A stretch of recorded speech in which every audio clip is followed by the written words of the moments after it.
The Winchester rifle cracked through the crisp autumn air as Eleanor Reeves watched from her doorway, clutching a worn shawl against the morning chill.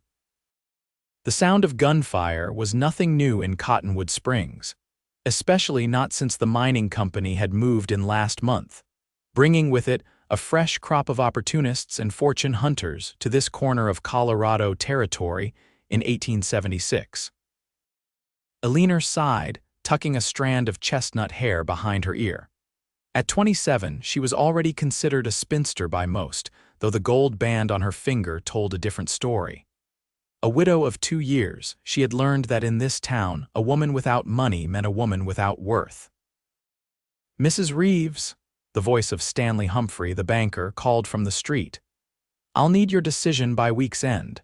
Can't hold that loan extension forever," she nodded curtly, not trusting her voice to remain steady.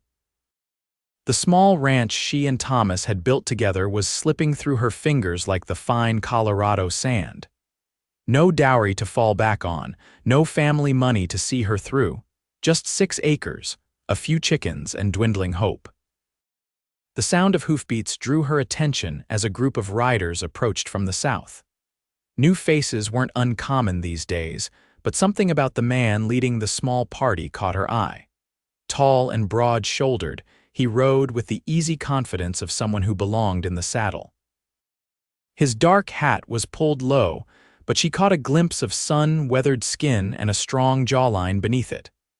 "Town's a mite livelier than I remember," the stranger commented to his companions as they slowed their horses. His gaze swept across the bustling Main Street before landing unexpectedly on Eleanor. For a moment, their eyes locked, and she felt a strange flutter in her chest before hastily retreating into her modest home.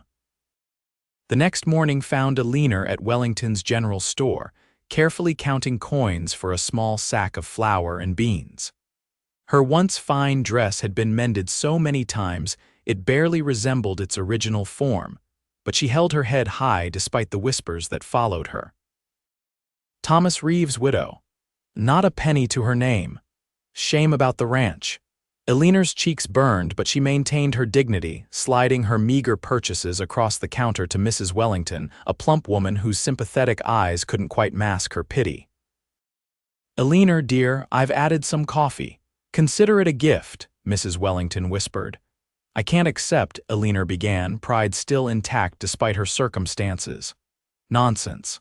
Thomas was good to us when Henry took ill last winter. It's the least I can do." The bell above the door jingled, and the stranger from yesterday entered, ducking his head beneath the doorframe.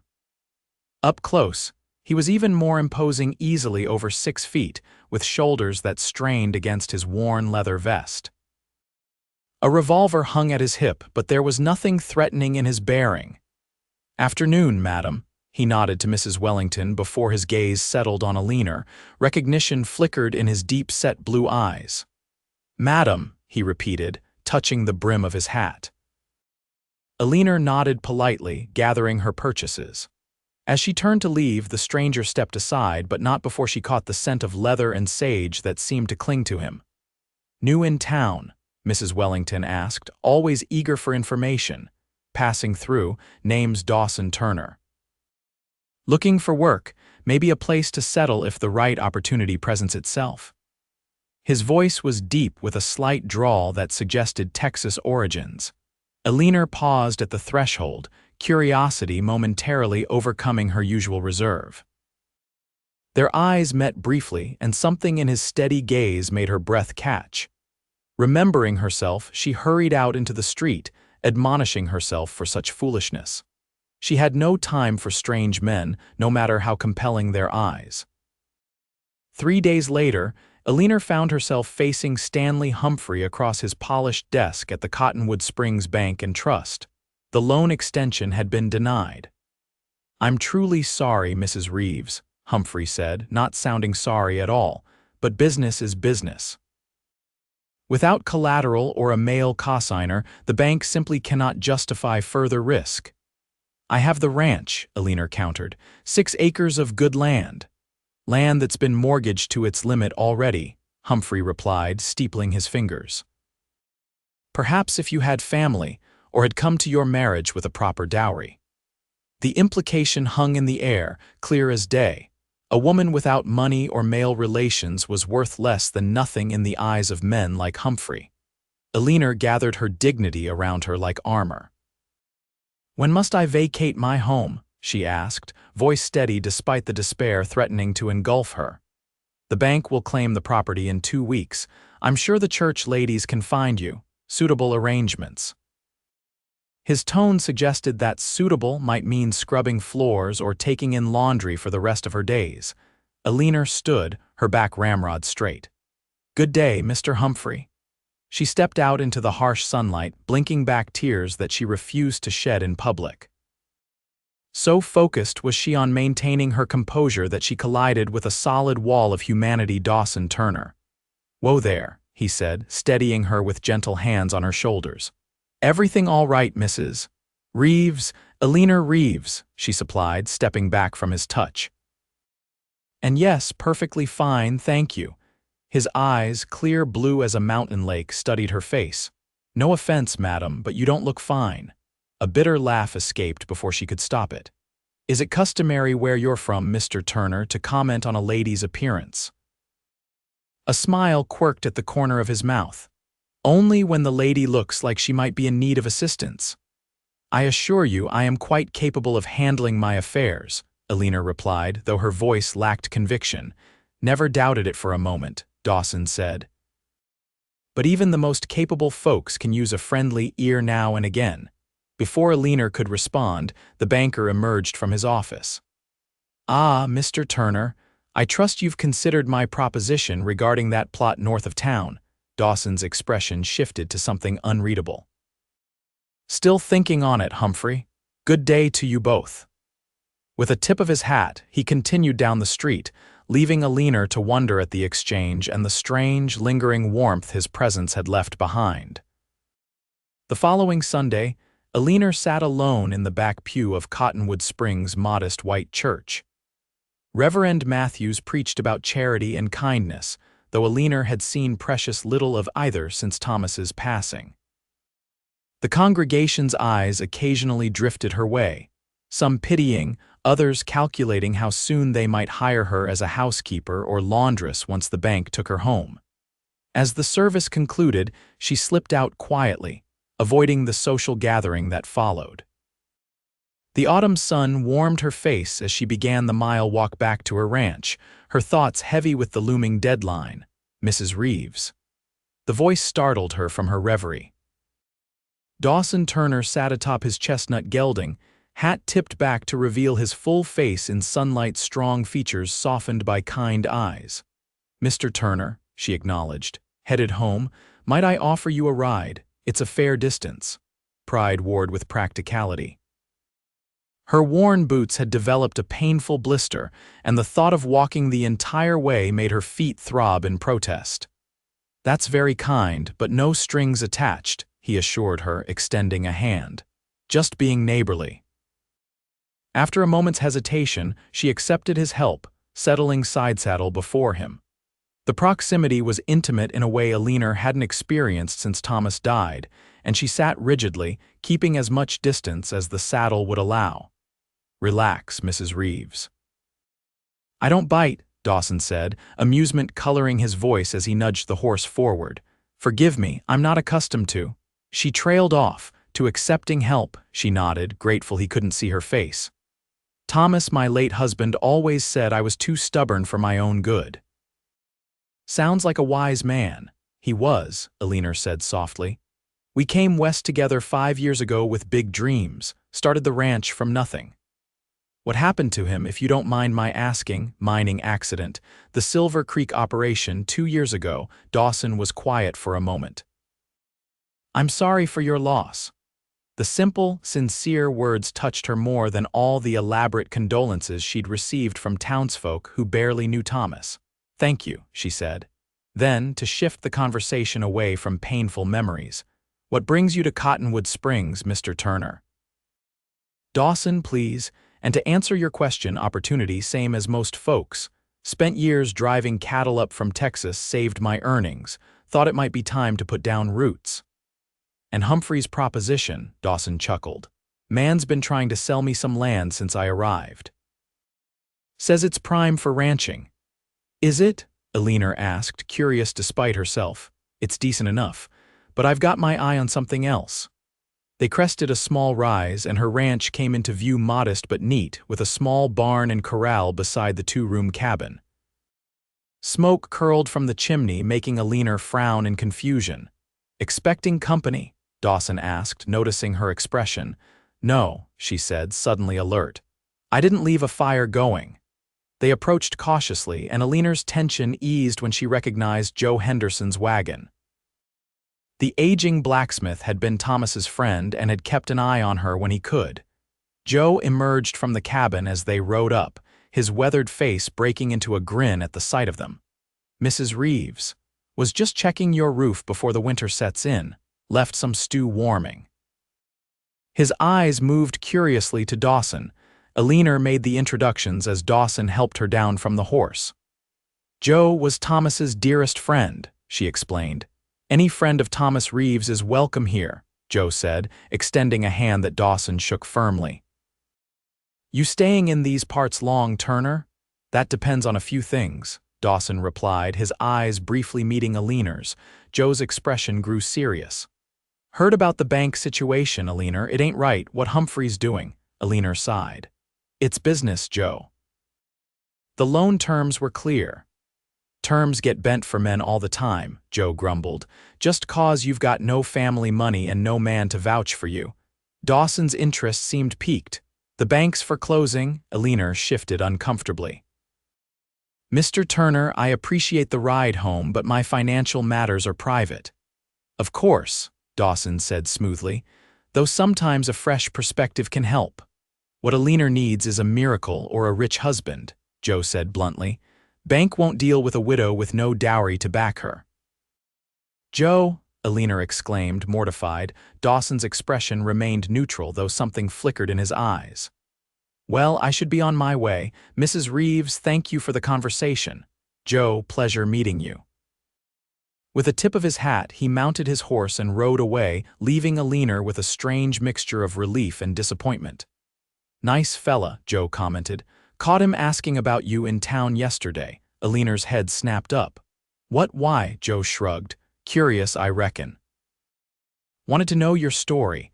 Told him you're the finest woman in Colorado territory, just down on your luck. Joe Henderson, you didn't? Just stated facts, the old blacksmith said stubbornly. Come on, let's have some of that stew before it burns. Over the next few days, Eleanor threw herself into preparing for the inevitable. She sorted through belongings, deciding what few precious items she could take when forced to leave her home. Thomas's pocket watch, their wedding photograph, the quilt her mother had sewn before Eleanor left Virginia. She was in the barn, checking on her dwindling livestock. Just 2 milk cows and a few chickens remained when she heard approaching hoofbeats. To her surprise, Dawson Turner rode in, leading a second horse loaded with supplies.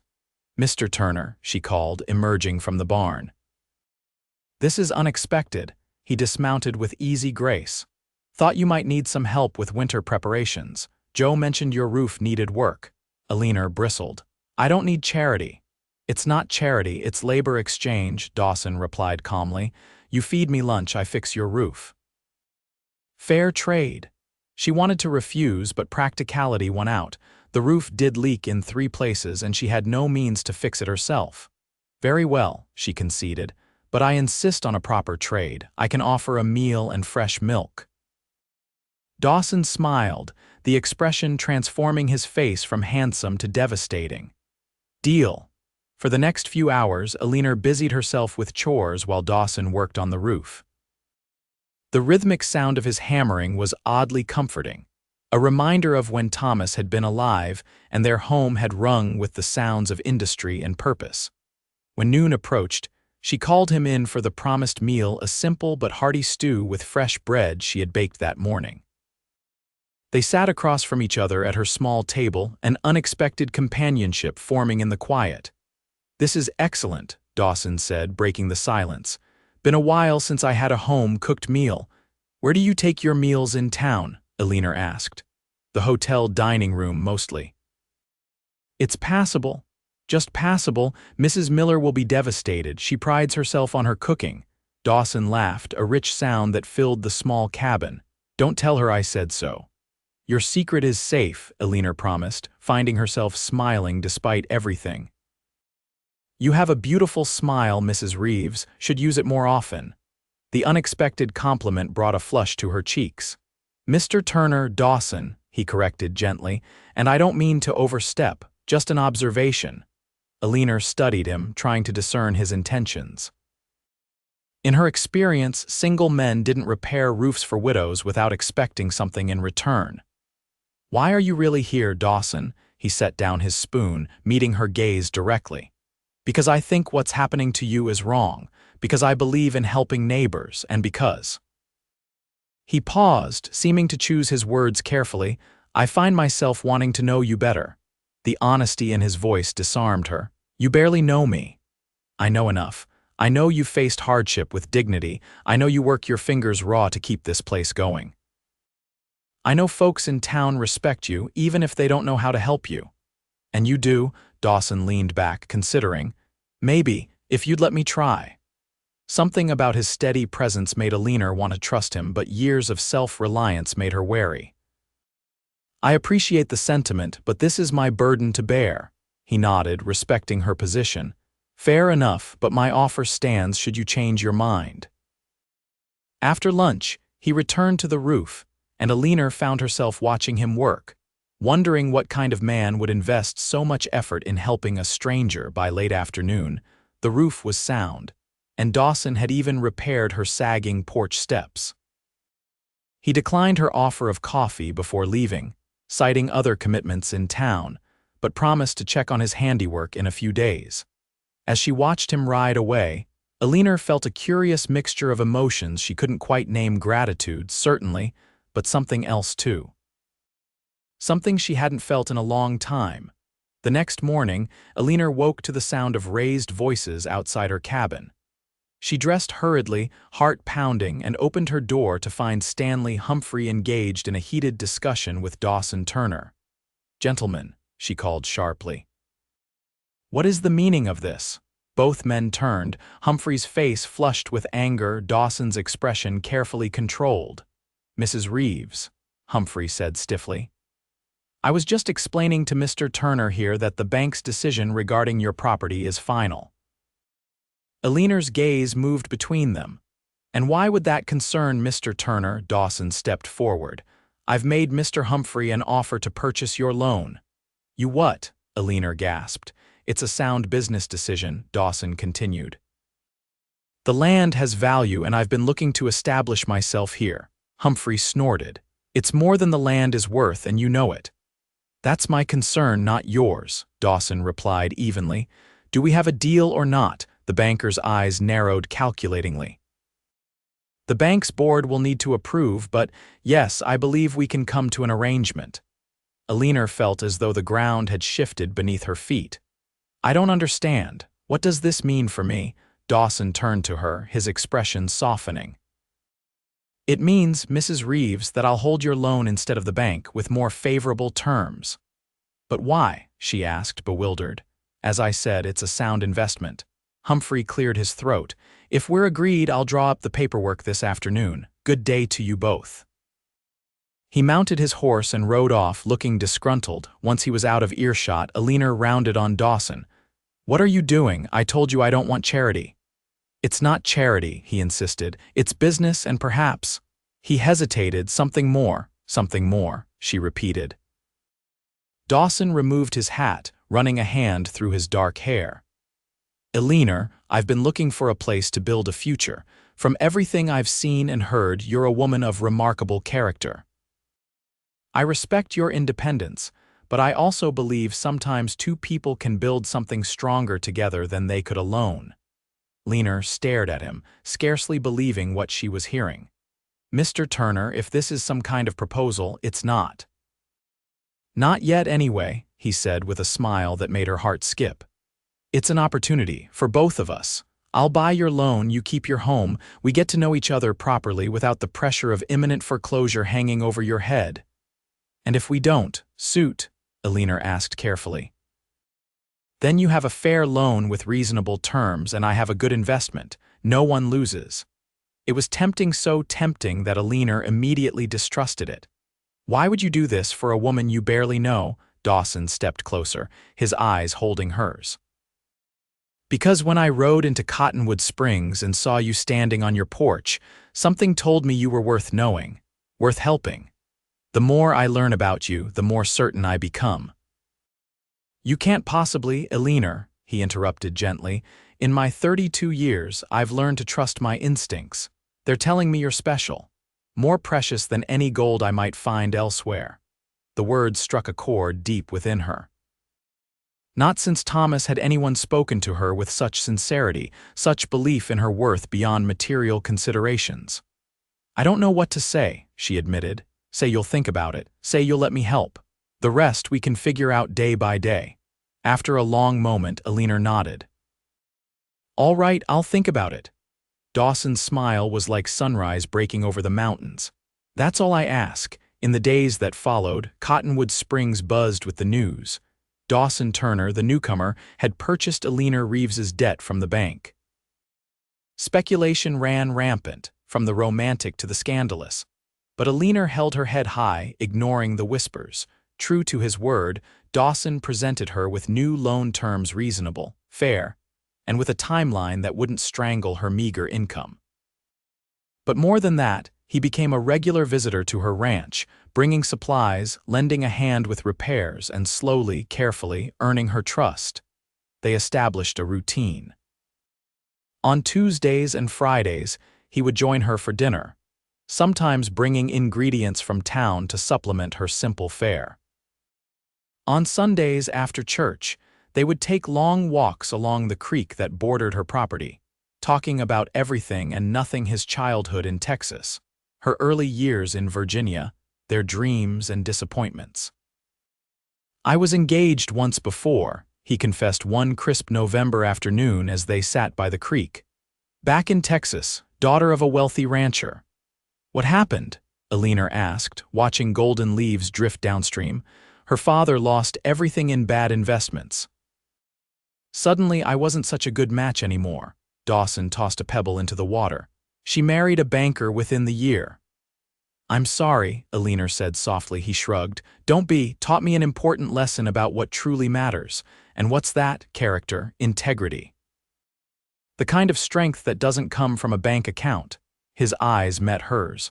The kind you have in spades. Eleanor looked away, uncomfortable with the admiration in his gaze. I've simply done what was necessary. That's just it, Dawson said, leaning closer. Most people do what's easy. You do what's right, even when it's hard, especially when it's hard. His words warmed something inside her that had been cold for too long. Winter descended on Colorado territory with a vengeance that year. Heavy snows isolated the ranch for days at a time, but Eleanor found she was no longer facing the season alone. Dawson had moved into a small cabin half a mile away, close enough to check on her during storms, but far enough to preserve propriety. On Christmas Eve, he arrived with a small fir tree strapped to his saddle and a mysterious package tucked inside his coat. Thought you might like to celebrate properly, he explained as he set up the tree in her cabin. Together, they decorated it with strings of dried berries, paper stars, and the few ornaments Eleanor had preserved from her life back east. The simple ritual brought a joy she had nearly forgotten, and when they finished, the cabin glowed with warmth and light. I have something for you, Dawson said, retrieving the package. It's not much, but... Eleanor unwrapped it carefully to reveal a small, leather-bound book of poetry. Wordsworth, her favorite, though she couldn't recall ever mentioning it to him. How did you know? She asked, running her fingers over the embossed cover. Joe might have mentioned you read Wordsworth to Thomas when he was ill, Dawson admitted. Said it gave him comfort. Tears pricked at Eleanor's eyes. The thoughtfulness of the gift, the fact that he had sought to know not just her needs but her heart, moved her deeply. I have something for you as well, she said, retrieving a carefully wrapped parcel from her dresser drawer. It's even less than not much, I'm afraid. Dawson opened it to find a hand-knitted scarf in deep blue wool. "You made this," she nodded. "During the snowstorm last week, the color, it reminded me of your eyes." His smile was tender as he wrapped the scarf around his neck. "It's perfect, thank you."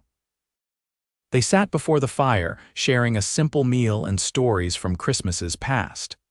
When the hour grew late, snow still falling heavily outside, Eleanor made a decision. "You shouldn't ride back to your cabin in this weather," she said. "You can take Thomas's old bedroll by the fire." Dawson studied her face.